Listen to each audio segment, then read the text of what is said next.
तो आज के इस वीडियो में हम लोग सॉल्व करने वाले हैं लीड कोड का क्वेश्चन नंबर 1727 लार्जेस्ट सब मैट्रिक्स विथ रीअरेंजमेंट्स।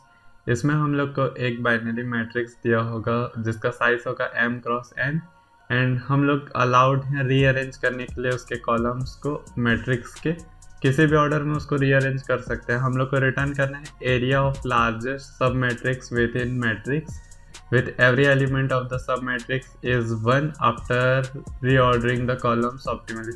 इसका मतलब ये है कि जैसे हम लोग के पास ये वाला मैट्रिक्स है 0 0 1 1 1 1 1 0 1, इसको अगर हम लोग रीअरेंज करके ऐसा कर दे मीन्स ये वाले को सेकंड इंडेक्स में और ये वाले को थर्ड इंडेक्स में ले जाए तो उसके बाद ये हो जाएगा कि ये ऐसा हो जाएगा और इसके बाद यहाँ पे 2 by 2 का मैट्रिक्स मिल रहा है जिसको हम लोग रिटर्न कर सकते हैं।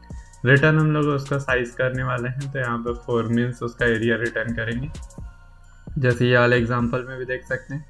तो चलते हैं इसके अप्रोच को देख लेते हैं कि हम लोग इसको कैसे सॉल्व करने वाले हैं, उसके बाद आके इसको कोड करेंगे।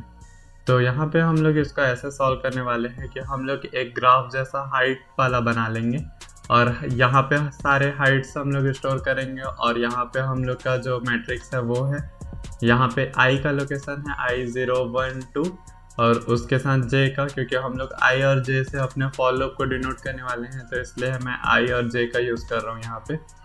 उसके बाद हम लोग एक को ट्रैक करते जाएंगे और यहाँ पे ग्राफ में उसका इनपुट लिखते जाएंगे। जैसे कि यहाँ पे अगर 0 है तो कोई भी इनपुट नहीं आया, 0 फिर से हुआ तो कुछ नहीं आया, 1 में ये वाला ग्राफ में j का इंडेक्स जो 2 है उस पे 1 आ रहा है तो 1 से ये बढ़ गया है। उसके बाद वैसे यहाँ फिर से 1 आया, 1 है। ये हम लोग ग्राफ इसलिए बना रहे हैं क्योंकि इस पे हम लोग का जो एरिया है निकालना वो इजी जाएगा और ये 1 by 1 का मैट्रिक्स हो जाएगा। मीन्स 1D मीन्स ये 1D एरे बन जाएगा। तो यहाँ पे ये सारे वैल्यूज आते जाएंगे। इसके बाद हम लोग को अगर मैक्सिमम वाला निकालना है तो सबसे पहले इसको हम लोग को सॉर्ट करना पड़ेगा। सॉर्ट करने के लिए हम लोग HTL वाला सॉर्ट यूज़ कर सकते हैं तो हम लोग यहाँ पे डायरेक्ट सॉर्ट कर देंगे और ये जो एरिया आएगा हम लोग का उसको रिटर्न कर देंगे। यहाँ पे 2 + 2 या फिर 2 by 2 का है तो 2 × 2 4।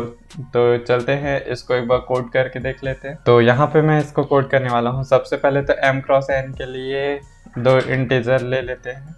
Int m is equal to जो हम लोग का होगा वो होगा मैट्रिक्स का size, matrix dot size,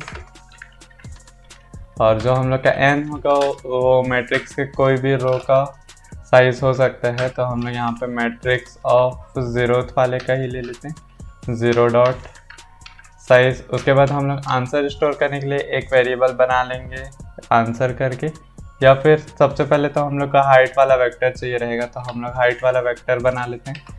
vector of vector int type का, हाइट हम लोग का इंट होगा h, यहाँ पे हम लोग का हाइट आ जाएगा।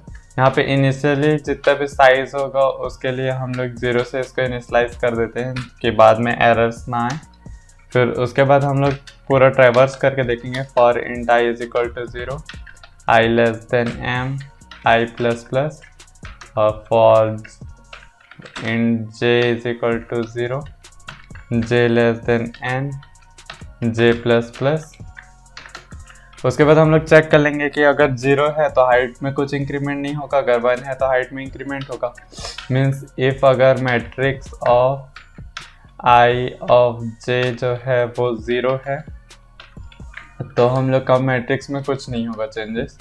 तो यहाँ पे हम लोग डायरेक्ट कर सकते हैं कि हाइट ऑफ j जो होगा वो 0 होगा इस कंडीशन में।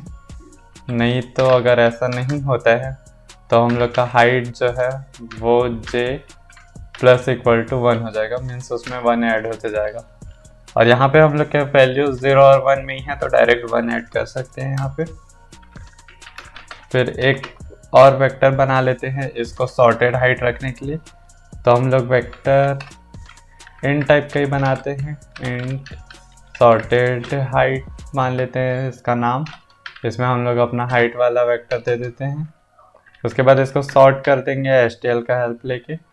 तो सॉर्टेड h डॉट बिगिन से लेके सॉर्टेड h डॉट एंड तक, इससे हम लोग का एरे जो है सॉर्ट हो जाएगा। फिर एक जे नाम का वेरिएबल बना के j is equal to 0, j less than n, वही वाले रो में देख लेंगे। ये एक सिंगल रो है तो कोई भी साइज ले सकते हैं। आंसर में हम लोग क्या करेंगे, मैक्स ऑफ चेक कर लेंगे कि जो हम लोग का करेंट आंसर है या फिर जो हम लोग का सॉर्टेड हाइट का जे इंटू एन माइनस जे। अगर आपको ये समझ नहीं आया तो मैं रिकमेंड करूँगा कि आप एक दो बार ड्राई रन करके देख लें कोड को, तो आपको वो लाइन समझ में आ जाएगा अच्छे से। तो चलते हैं इसको एक बार रन करके देख लेते हैं।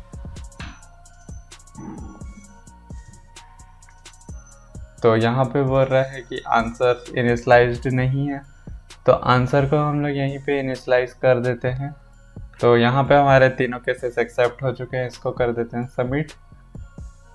तो यहाँ पे कुछ छोटा सा एरर आ रहा है, इसको देख लेते हैं। तो छोटा सा एरर ये था कि हम लोग को ये ही लूप के अंदर ही ये वाला सॉर्टेड हाइट वाला चीज़ें करना है। तो यहाँ पे हम लोग इसको सबमिट करके देख लेते हैं। आप कोड को एक बार रीचेक कर लेना पूरा, इसके बाद इसको सबमिट करते हैं। तो यहाँ पे हमारे सारे केसेस एक्सेप्ट हो चुके हैं। थैंक्स फॉर वॉचिंग, मिलते हैं नेक्स्ट वीडियो में।